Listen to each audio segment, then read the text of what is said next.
শেখ হাসিনা বলে দিয়েছেন তিনি দেশে ফিরবেন ডিসেম্বরের মধ্যে, কিন্তু সেই ডিসেম্বর এখনো তো বেশ কয়েক মাস, 4-5 মাস দূরে আছে। আর তিনি যখন ঠিক করেই ফেলেছেন যে তিনি দেশে ফিরবেনই, তাহলে কেন এই 4-5 মাস বিলম্ব? কেন তিনি এই বিলম্ব করে 5 মাস পরে কেন আসবেন? কেন আগস্টে নন, কেন সেপ্টেম্বরে নন? কারণ একটা কথা, প্রশ্নটা এই জন্যই আসে, তিনি যখন মনস্থির করে ফেলেছেন আসবেন, তখন কেন এই দেরি করাটা? এর কি কোনো কারণ আছে? আমরা এই বিষয়টা নিয়ে এখন আলোচনা করব। দেখুন, একটা কথা আছে সংস্কৃতে, শুভস্য শীঘ্রম অশুভস্য কালহরণম, অর্থাৎ যা শুভ কাজ সেই কাজটা দেরি করতে নেই, তাড়াতাড়ি করে নিতে হয়, শীঘ্র করে নিতে হয়। কিন্তু যে কাজটা অমঙ্গলের কাজ, সে কাজটা দেরি হোক, সেটা দেরি করেই করতে হয়। এই নিয়মে যদি এই কথাটাই যদি মানতে হয়, তাহলে এটাই বলার যে শেখ হাসিনা যখন ঠিক করেই ফেলেছেন তিনি দেশে ফিরবেন, তাহলে কেন 4-5 মাস পরে ডিসেম্বরে ফিরবেন? আমি বলেছি এই বিষয়টা নিয়ে এখনকার আলোচনা। দেখুন, শেখ হাসিনা কিন্তু একদম যাকে বলে দুধে রাজনীতিবিদ, তাই কিন্তু তিনি। দেখুন, 2024-এর 5ই আগস্ট তিনি দেশ ছেড়ে চলে আসতে বাধ্য হওয়ার পর তিনি সে বছর 15ই আগস্টে বঙ্গবন্ধুর মৃত্যু দিবসে, সেই দিবসে তিনি কিন্তু দেশের উদ্দেশ্যে, দেশের মানুষের উদ্দেশ্যে তিনি বার্তা পাঠিয়েছিলেন যে বঙ্গবন্ধুর স্মৃতি শহীদ দিবস, সেটা যথাযোগ্য গুরুত্বের সঙ্গে, মর্যাদার সঙ্গে পালন করবার জন্যে দেশবাসীকে আহ্বান করেছিলেন। তারপর প্রায় 2 বছর ধরে তিনি মাঝে মাঝে অনলাইনে বক্তব্য রেখেছেন তার দলের নেতা কর্মীদের উদ্দেশ্যে। তিনি বিভিন্ন জায়গায় তার বক্তব্য পাঠিয়ে দিয়েছেন অনলাইনে, কিন্তু যাকে বলে সামনে আসা, সেই সামনে আসাটা তিনি এসছেন সেটা এবছর কয়েকদিন আগে 5ই আগস্টে দিল্লিতে একটি সাংবাদিক সম্মেলনের। সেই সম্মেলনে তিনি সাংবাদিকদের প্রশ্নের উত্তর দিয়েছেন, তিনি বিভিন্ন বিষয়ে তিনি কথা বলেছেন, এবং সেই কথা শুনলেই বোঝা যায় যে এটা তার প্রি রেকর্ডেড কথা নয়। অর্থাৎ তিনি পরিষ্কার সেখানে অংশ নিয়েছেন, যদিও তাকে দেখা যায়নি। এখন এই যে ব্যাপারটা তিনি করলেন, 2 বছর অপেক্ষা করলেন। 2 বছরের অপেক্ষাটা কেন ছিল? তা ছিল কুলিং পিরিয়ড। যে কোনো কারণেই হোক, প্রচার হোক, অপপ্রচার হোক, যে কোনো কারণেই হোক, সত্যি মিথ্যে তার বিরুদ্ধে একটা দেশব্যাপী উত্তেজনাকর পরিস্থিতি তৈরি হয়েছিল। সেই পরিস্থিতির পরিণামে তিনি দেশ ছাড়তে বাধ্য হয়েছিলেন। কিন্তু এটা তিনি ভেবেছিলেন যে সময়ের সব কিছু আবার থিতিয়ে আসবে। এই থিতিয়ে এসছে আস্তে আস্তে, এবং থিতিয়ে আসার ব্যাপারে সব থেকে বড় অবদান যার, তিনি হচ্ছেন ডক্টর মোহাম্মদ ইউনূস এবং তার অন্তর্বর্তী সরকার। এই সরকার বাংলাদেশটাকে একটা ললেসনেস, মাৎস্য ন্যায় সেই দেশে পরিণত করেছিল। আইনের শাসন নেই, বিচারপতিদের যেখানে খুশি সেখানে তাদেরকে জোর করে পদত্যাগ করানো হচ্ছে, খেয়াল খুশি মতো যাকে খুশি তাকে বিচারপতি করা হয়েছে। আইনের শাসন বলে কিছু ছিল না, এবং এর ফলে দেশের মানুষ বলতে বাধ্য হয়েছিল যে এর চেয়ে শেখ হাসিনার আমল ভালো ছিল। এই পরিস্থিতিতে যখন আমেরিকা দেখলো, কারণ আমেরিকা ডিপ স্টেট তারাই এনেছিল মোহাম্মদ ইউনূসকে, যখন দেখলো ওই সরকার প্রচণ্ডভাবে ব্যর্থ, তখন তারা করলো কি, ভাবলো যে না, এই সরকারকে আর রাখা যাবে না। সেই সময়ে ভারতও তার তাসটা ভালোভাবে খেলে কি করলো, বিএনপির সাথে একটা যোগাযোগ করলো, এবং যে তারেক রহমান মাত্র 7 দিন আগেও বলেছিলেন আমি আমার নিজের ইচ্ছায় দেশে ফিরতে পারি না, সেই তারেক রহমান 7 দিনের মধ্যেই দেশে ফিরলেন। ভোট হলো, নির্বাচনে তারেকের সরকার বিপুলভাবে জয়লাভ করলো। যদিও আমেরিকা চেয়েছিল জামাত অন্তত জিতুক ওই নির্বাচনটা, তা কিন্তু হলো না। এই যে জয়টা হলো ভারতে, এই বাংলাদেশের তারেক রহমানের, সবাই বলেন এর পেছনে ভারতের ভূমিকা ছিল। ভারতের এই যে ভূমিকা, এর জন্যে ভারতের সাথে একটা চুক্তি, সেটা লিখিত নয়, অলিখিত হলেও সেটা একটা চুক্তি হয়েছিল। চুক্তিটা কি? সেটা হচ্ছে বাংলাদেশে অন্তর্ভুক্তিমূলক নির্বাচন হবে, অর্থাৎ সমস্ত দলকে নিয়ে নির্বাচন হবে, অর্থাৎ আওয়ামী লীগকে বহিষ্কার করে, নিষিদ্ধ করে নির্বাচন হবে না। এই জন্যই করা হয়েছিল সেই নির্বাচনটা। এই নির্বাচনটা কিন্তু তারপরে দেখা গেল যে বিএনপি তার যে ওয়াদা শর্ত থেকে পিছিয়ে চলে এলো ভারতের সাথে। সেই প্রথম তাদের যে মানসিকতার তফাৎটা শুরু হয়ে গেল। তার আগে অবধি ভারত কিন্তু সত্যিকারেই মানে বিএনপির দিকে বন্ধুত্বের হাত বাড়িয়েছিল। এরপরে বিএনপি আরও চলে গেল চীনের কাছে, এবং চীন এবং পাকিস্তান এবং তুর্কির সাথে আরও বেশি ঘনিষ্ঠতা করলো, এবং এখানেই আমেরিকার সাথে তাদের আর একটা দ্বন্দ্ব হলো, এবং এই দ্বন্দ্বটিকে ভারত সুন্দরভাবে ব্যবহার করে এখন ভারত এবং আমেরিকা বাংলাদেশ নিয়ে একই নৌকার যাত্রী। এখন ভারত যা করবার সেগুলো করছে। এটা কবে থেকে এলো? এই যে কুলিং পিরিয়ডটার শেষ হয়ে গেল, দেখা গেল যে শেখ হাসিনা, তার যে সরকার, সেই সরকার শেখ হাসিনার দেশে ফেরার একটা পশ্চাৎপট, একটা বাস্তব পটভূমি তৈরি হয়ে গেছে। এবং এই তৈরিটা হওয়ার পর এখন কি করলেন, কি দেখলাম আমরা, যে সেটা হচ্ছে সার্জিও গোর, তিনি হচ্ছেন ভারতে মার্কিন রাষ্ট্রদূত, সেই সঙ্গে দক্ষিণ ও মধ্য এশিয়ায় আমেরিকার বিশেষ দূত, এবং এর সঙ্গে আরও একটা বড় পরিচয় আছে তার। সেই পরিচয়টা হলো যে তিনি প্রেসিডেন্ট ট্রাম্পের ঘনিষ্ঠ বৃত্তের একজন মানুষ, এমনকি তার সাথে তার ব্যবসায়িক যোগাযোগও রয়েছে।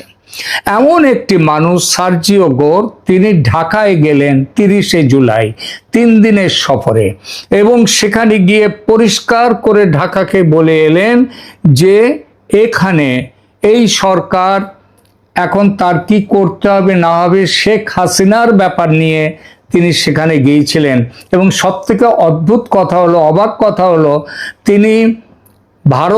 তিনি বাংলাদেশে গেলেন সার্জিও গোর, সেখানে গিয়ে যতটা না বাংলাদেশের পররাষ্ট্রমন্ত্রীর সঙ্গে যতক্ষণ না কথা বলেন, 20-22 মিনিট কথা বলেছিলেন, কিন্তু তিনি সেখানে ভারতের যিনি রাষ্ট্রদূত দীনেশ ত্রিবেদী, তার সাথে প্রাতরাশ সারলেন, 1 ঘন্টা 20 মিনিটের ওপর তার সঙ্গে বৈঠক করলেন। এই সমস্ত ব্যাপারগুলো একটা ইঙ্গিত দিচ্ছে। এবং খলিলুর রহমানের সাথে সার্জিও গোরের বৈঠকের পর খলিলুর রহমানের যা শরীরী ভাষা, সেটা বুঝিয়ে দিয়েছিল যে তিনি খুব চাপের মধ্যে আছেন। এরপরে সার্জিও গোর দেখা করেন তারেক রহমানের সঙ্গে, এবং তারেক রহমানের সঙ্গে দেখা করার এই সব কিছুর পেছনে একটাই কারণ ছিল, সেটা হচ্ছে শেখ হাসিনার দেশে প্রত্যাবর্তন।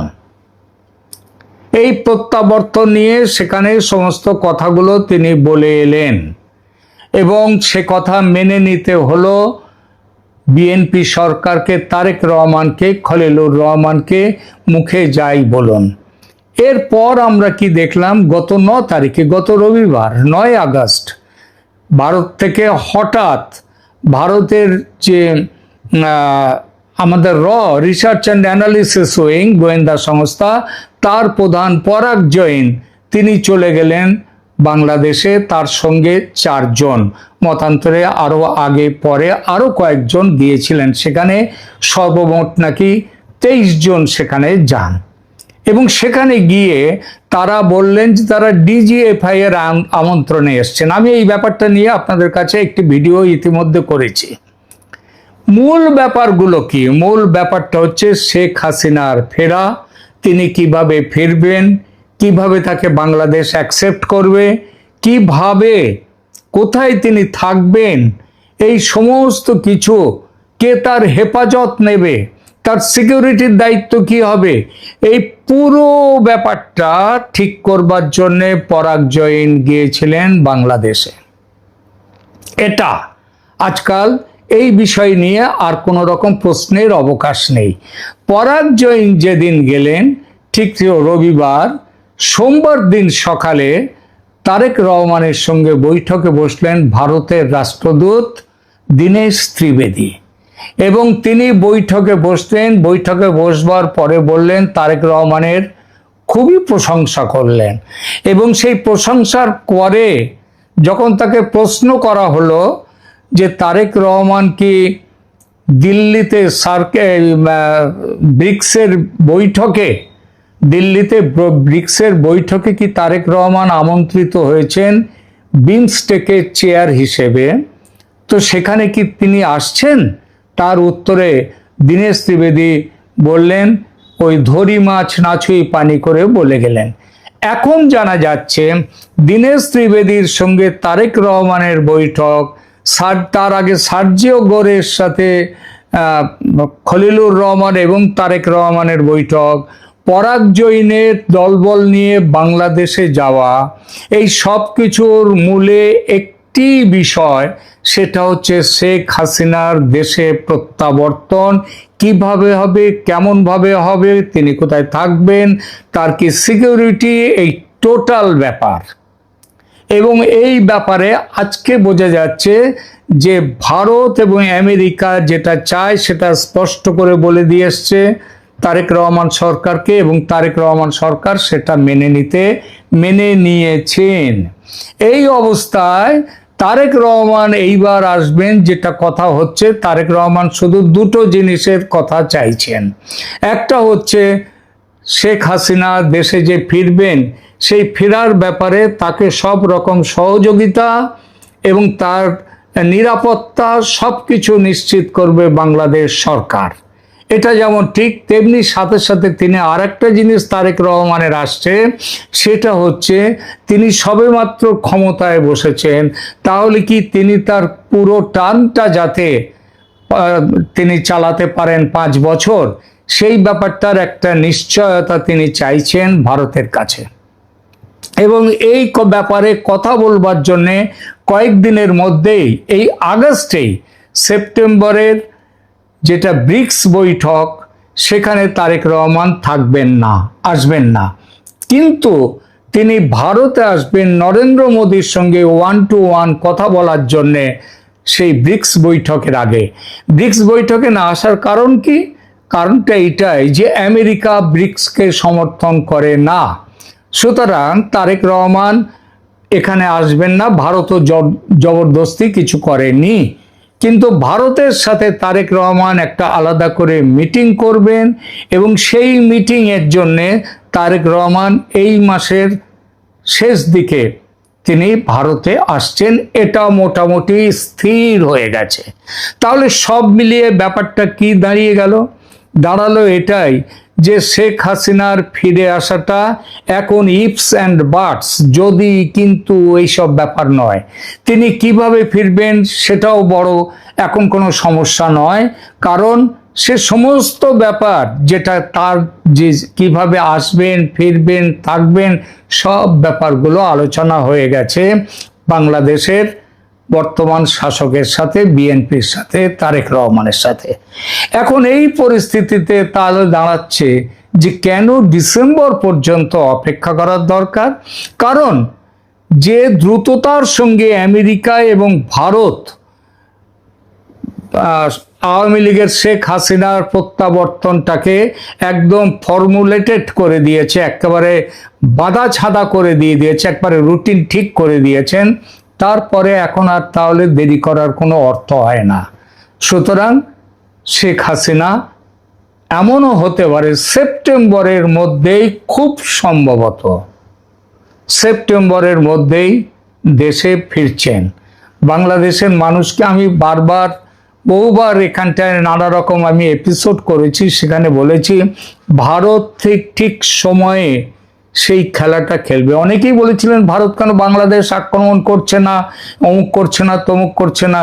কেন? বাংলাদেশের একটা জিনিস জেনে রাখবেন, বাংলাদেশের মানুষের ক্ষতি হোক এমনটা ভারত কোনোদিন চায়নি। ভারত যেটা চায় সেটা হচ্ছে ভালোভাবে সহজে শান্তিপূর্ণভাবে সমস্যা মিটে যায়, তাহলে সেটাই করবে। আর ভারত সেটাই করেছে। আমেরিকাও অনেক দিন ধরে, এটা আগে করা যেত কিন্তু করা যায়নি, কারণ আমেরিকা কিছুটা ভুল রকম ভাবনা চিন্তা করছিল। এখন বুঝে গেছে যে ইন্দো প্যাসিফিকে এবং চীনকে আটকাতে গেলে ভারতের সাহায্য ছাড়া আমেরিকার সামনে দ্বিতীয় কোনো পথ নেই। তার ফলে এখন ভারতের সাথে একযোগে আমেরিকা এগিয়ে আসছে। তার জন্যেই শেখ হাসিনার ওই যে বললাম শুভস্য শীঘ্রম অশুভস্য কালহরণম, তিনি আর কাল হরণ করবেন না, শীঘ্রই এই সেপ্টেম্বরেই বাংলাদেশে ঢাকায় ফিরবেন, এটা মোটামুটি নিশ্চিত। সুতরাং বাংলাদেশের মানুষ শেখ হাসিনার গুণমুগ্ধ, আওয়ামী লীগ কর্মীরা, সাধারণ মানুষ আপনারা তৈরি থাকুন। শেখ হাসিনা এই সেপ্টেম্বরেই দেশে ফিরছেন, তাকে গ্র্যান্ড ওয়েলকাম দেওয়ার জন্যে আপনারা প্রস্তুত থাকুন।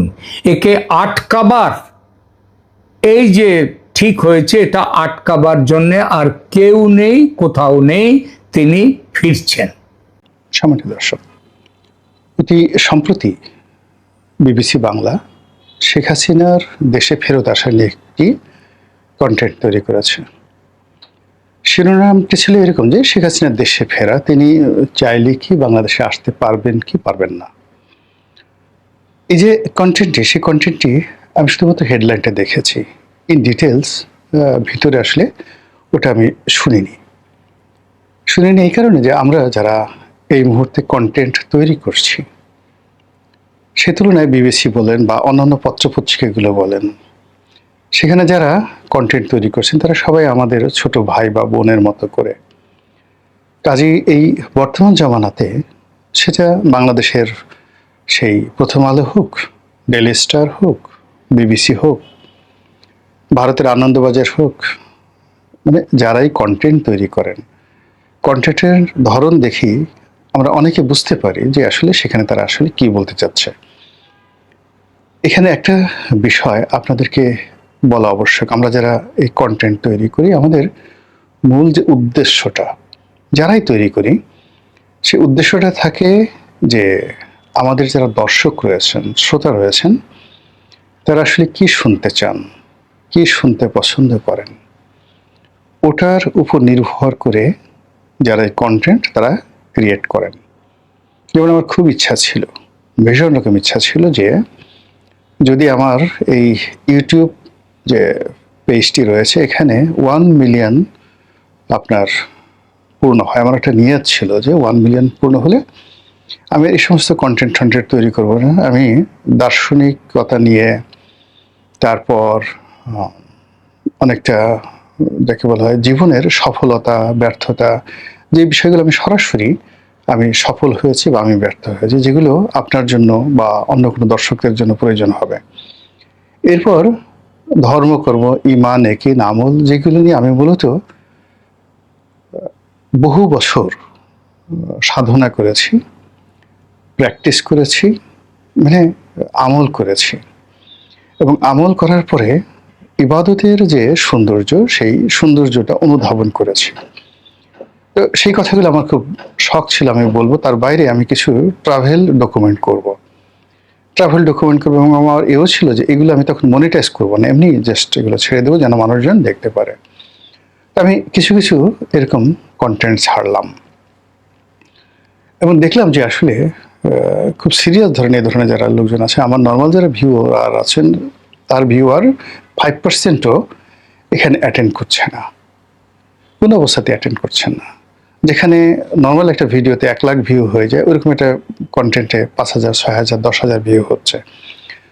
তো এরপর থেকে কি হলো যে না, আসলে মূলত যদি এখানে সাস্টেইন করতে হয়, টিকে থাকতে হয়, তাহলে দর্শকদের আবেগ, অনুভূতি, চাহিদাকে পুঁজি করতে হবে। এবং এই যে এখন সারা দুনিয়াতে মানে কোনো ইলেকট্রনিক মিডিয়ার যে স্ক্রিন রয়েছে, যেমন ধরুন বিবিসি টেলিভিশনের একটা স্ক্রিন রয়েছে, বিবিসি রেডিওর একটা ভয়েস আছে, তারপর বাংলাদেশের সব টেলিভিশনগুলোরই একটা স্ক্রিন রয়েছে।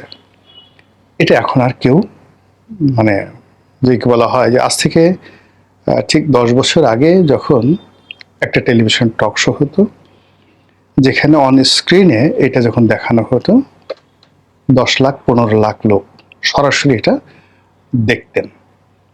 তো যেই অনুষ্ঠান 10 লাখ 15 লাখ দেখতেন, সেই অনুষ্ঠান এখন 500 থেকে 1000 লোক অন স্ক্রিনে দেখেন না। তাদেরকে ফেসবুক এবং ইউটিউবের উপর তাদেরকে নির্ভর করতে হচ্ছে।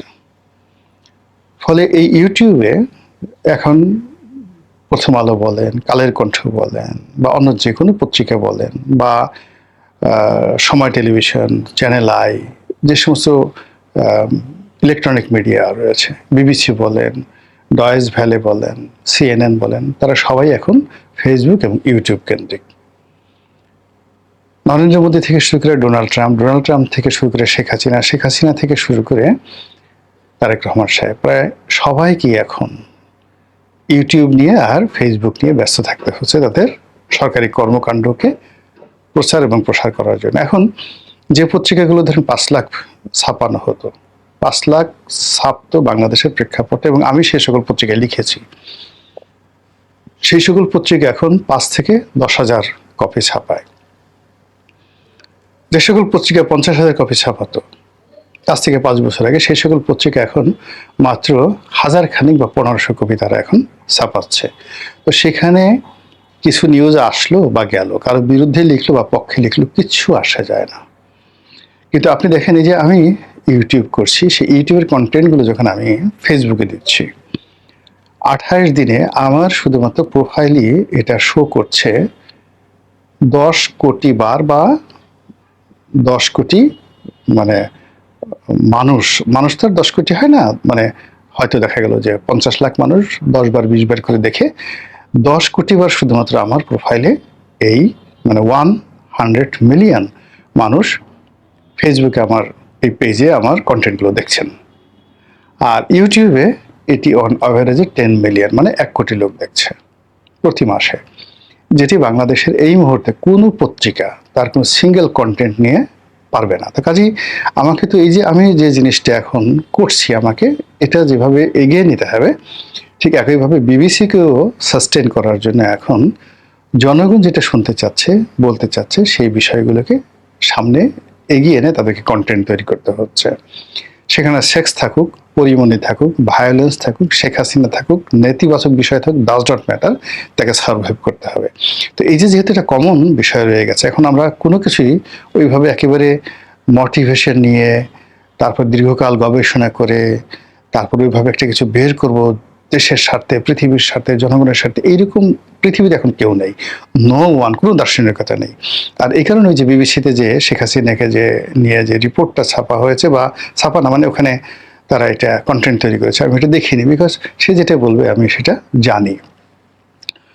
এর কারণটা হলো যে এখন মানুষ শেখ হাসিনা সম্পর্কে শুনতে চাচ্ছে। একটি পক্ষ মনে করছে যে শেখ হাসিনাকে যদি আমি গালি না দিই তাহলে আমার কোনো অস্তিত্ব নেই।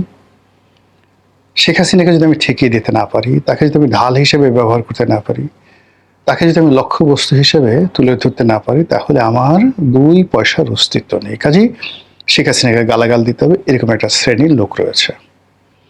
আরেক শ্রেণীর লোক রয়েছে যে আমার সার্ভাইভালের জন্য, অস্তিত্বের জন্য আমাকে শেখ হাসিনার নৌকায় উঠতে হবে। সে আমাকে যত গালাগালি দেবে, যত কিছু করবে। আওয়ামী লীগের যারা লোকজন রয়েছেন, তারা 17 বছর ভীষণ রকম বিরক্ত ছিলেন তার ব্যাপারে, কিন্তু শেখ হাসিনা চলে যাওয়ার পরে দেখলো যে ও মাই গড, অ্যাটলিস্ট তো ঢাকা শহরে চলাফেরা করতে পারতাম, এখন তো পালিয়ে বেড়াতে হয়েছে, এবং এইভাবে বোধ হয় শ্মশানেই মৃত্যু হবে অথবা কবরস্থানে মৃত্যু হবে। কাজেই জীবনের শেষ মুহূর্তে যদি শেখ হাসিনাকে ফিরে আনানো যায় বা তিনি ফিরে আসেন, আবার যদি একটু দাঁড়াতে পারে, এই আশা থেকে 6 কোটি মানুষ প্রতিটা মুহূর্ত ইয়া হাসিনা ও হাসিনা বলে জিকির ফিকির শুরু করেছে। একইভাবে আমেরিকা বলেন, চীন বলেন, তারপর ভারত বলেন, তারা এই গত 2 বছরে খুব ভালো করে বুঝে গেছেন what is Sheikh Hasina, what is Tarique Zia, what is doctor Muhammad Yunus, what is অন্তর্বর্তীকালীন সরকার, what is Awami League and what is BNP government. তারা খুব বুঝে গেছে এবং কোন সরকারের কাছে তাদের স্বার্থ সংরক্ষিত এবং কোন সরকারের উপর তারা নির্ভর করতে পারে এবং তাদের ব্যবসা বাণিজ্যের যে ধারাবাহিকতা, এটি কোন সরকার দ্বারা সুরক্ষিত হতে পারে, এটা আপনি আমি বাংলাদেশে বসে যতটা বুঝতে পারছি। মনে করেন যে লন্ডন, আমেরিকা, কানাডা, দিল্লি, তারা ওখানে যারা বসবাস করেন, তারা আপনার আমার মতো লেদু গেদু ধলা নয়, তারা আরো অনেক গবেষণা করেন, ফলে তারা খুব ভালো করে বুঝতে পারছেন। তো বুঝতে পারার কারণে কি হচ্ছে, আন্তর্জাতিক অঙ্গনেও শেখ হাসিনাকে নিয়ে কিন্তু আলোচনা হচ্ছে। কি আলোচনা হচ্ছে এটা আশা করি ইন ডিটেলস বলার দরকার নাই। তো সেই ক্ষেত্রে কি হলো, এই যে শেখ হাসিনাকে কেন্দ্র করে তার পক্ষের লোকের যে আওয়াজ, এটি যদি উহ আহ ইয়ে হাসিনা ওয়া হাসিনা দৈনিক 100 বার হয়, 50 বার হয়, 10 বার হয়, 6 কোটি মানুষ আওয়াজ করলে কত হয়?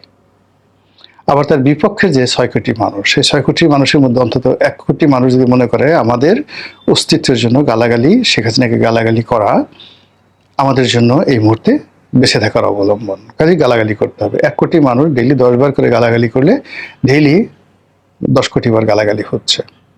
ফলে এই বাংলাদেশে সেই টেকনাফ থেকে তেঁতুলিয়া পর্যন্ত শেখ হাসিনা বিরোধী 6 কোটি মানুষের মধ্যে 1 কোটি মানুষ তাকে গালাগাল করছে, বাকি গালাগালি করছে না, মনে মনে চিন্তা ভাবনা করছে করবে কি করবে না, বা আচ্ছা ঠিক আছে সে তো নাই, রিল্যাক্স। কিন্তু 1 কোটি লোক খুব যাকে বলা হয় একেবারে রেজিস্ট অবস্থায় তারা এই গালাগালিকে পেশা হিসেবে নিয়েছে, আর 6 কোটি লোক তাদের বেঁচে থাকার অবলম্বন হিসেবে দীর্ঘশ্বাস ছাড়ছে ইয়া হাসিনা ওয়া হাসিনা। ফলে আপনি চিন্তা করেন কত শত কোটি বার প্রতিদিন শেখ হাসিনার নাম আলোচিত হচ্ছে। এই আলোচনার মধ্যেই যখন আমরা কন্টেন্ট তৈরি করি, বিবিসি কন্টেন্ট তৈরি করে, তখনই ওই যে প্রতিপক্ষ 1 কোটি লোক তারা দেখে যে রনি সাহেব কি বললো, তার পক্ষের কোনো যুক্তি আছে কিনা, বিপক্ষের কোনো যুক্তি আছে কিনা, বিবিসি কি বললো, বা ওই যে শেখ হাসিনার 6 কোটি লোক আছে তারা খুঁজতে থাকে সে কি বললো। আর এটা বলার সঙ্গে সঙ্গে পুরো মিডিয়াতে, এটা একটা ইলেকট্রনিক মিডিয়াতে এটা একটা ট্রেন্ডিং শুরু হয়ে যায়। আপনি শেখ হাসিনা লিখে কোনো একটা জিনিস দেওয়ার সাথে সাথে সেটা ট্রেন্ডিং হয়ে যাচ্ছে।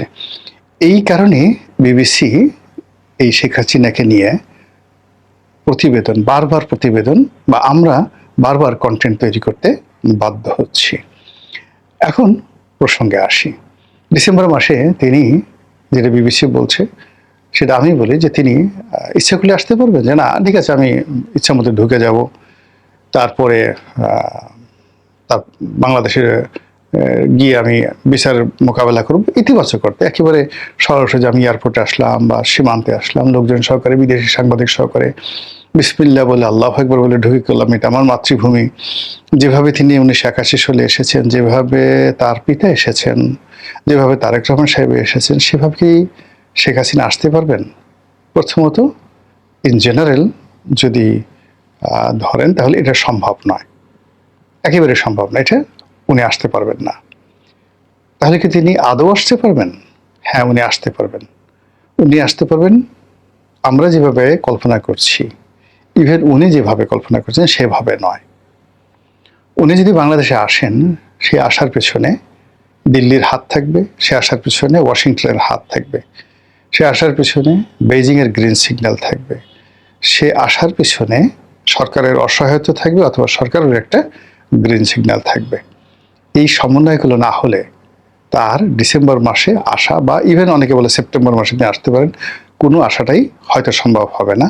আবার তিনি যদি আসেন তাহলে সেই আশাটা মানে এদেশের রাজনীতিতে রীতিমতো একটা সুনামি বয়ে নিয়ে আসবে।